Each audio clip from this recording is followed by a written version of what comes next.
Hello, everybody. Okay, so for this learning interaction, I really wanted to focus on a few of the things that I felt would be helpful for my own workshop and hopefully for your workshop or teaching interaction that you'll be doing.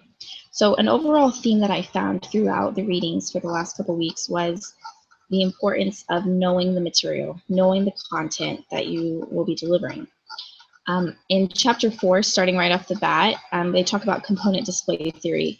And right off the bat, it occurred to me that in order to successfully use that theory, you have to, one, know the principle that you're going to be sharing. You also need to know an example or a story that can display that principle. And then you need to know ways or have an example of how the audience that you're teaching that principle to can apply it to their own lives and in their own ways. So knowing your material is really, really important. Something else about knowing your material that I thought about as I was reading was an experience that I had last semester taking Comms 273 professional presentations.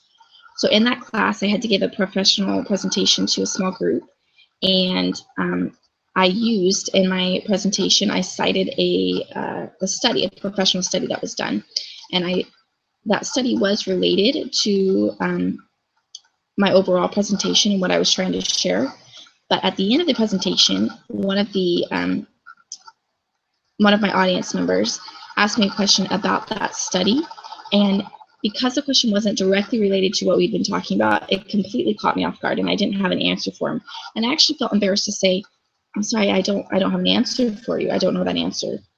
So reading the material this week, it made me realize that, one, in that situation, it was probably okay that I said I didn't know that answer because it had nothing to do with what we were talking about. It had to do with the people in the company that study had done, that study. But also, it made me feel like I could have been better prepared for that had I done a little more research into that study. Instead of just grabbing a quote that matched up with what I was trying to say, if I had done a little more research and gotten a little more background information about who was doing the study and why they were doing it, where they were coming from, just anything about that, so that I was well versed in that and all the materials. I think that would really be beneficial for our workshops and our teaching interactions. If the material that we're using, if we're well versed on it, including who said it and who they are and a little bit of background about them, just so that we, our audience members, they might feel more comfortable with the information we're sharing if we know about who it is that we're sharing that information from. For example, if I was giving a quote about Gordon B. Hinckley, I think it would be more beneficial and meaningful to my audience if they knew who Gordon B. Hinckley was and why I thought it was important to share his thought. So another thing along that line of knowing your information is knowing how the information should or can apply to your audience. And I think by doing that and by being well versed in that and understanding that, I need to be prepared myself. And I need to understand what my goal is for my audience and actually what their needs are. And I think to start that whole process, I need to be prepared spiritually and secularly. Again, knowing my content and really digging into it and learning as much as I can about all aspects of it as I can.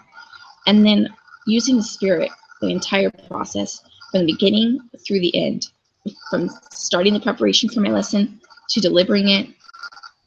And then at the end, praying that the Spirit will continue to guide the hearts and minds of the participants of my workshop. Something that stuck out to me was discussed in the Teaching the Gospel handbook when they talked about the role of the teacher, and that we need to be a living example of what it is that we're teaching. And something that stuck out to me is that we aren't supposed to be perfect in what we're teaching and in applying those examples, but we are supposed to be striving for that perfection. So my partner and I are going to be talking about communication within a marriage in our workshop. And it occurred to me that I really do need to be practicing these things.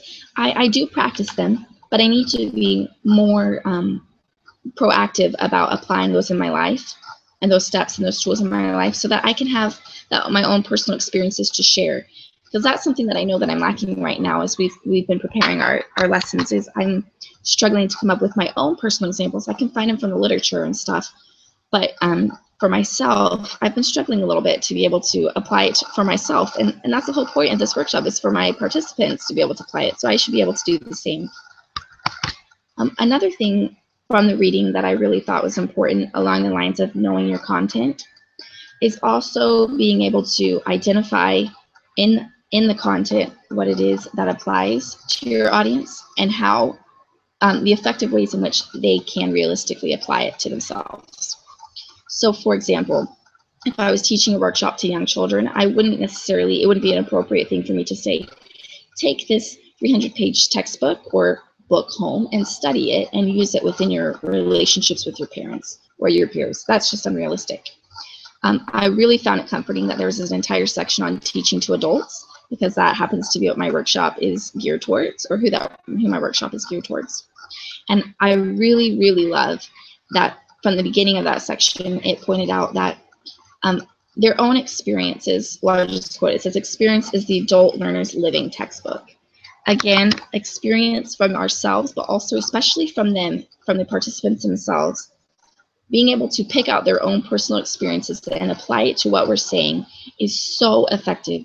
And I found throughout the reading that that is true in everything that we read these past couple weeks. That statement is true, that when they are able to take their own personal experiences and apply it with meaning to what we've taught them, that it can change them. And that's how people change, is when they're able to see it in their own lives, make the change. So I'll take, for example, the principle of contention, and that's something that my partner and I are going to talk about. In some of my previous classes, I've learned that contention is not always a bad thing. I'm sorry, contention is, but conflict isn't. Sorry, we're talking about conflict. So conflict isn't always a bad thing. And so in my own marriage, I've always been afraid of contention and not realizing that there can be conflict between us. And it doesn't have to necessarily be negative. It doesn't have to result in contention or anger or resentment.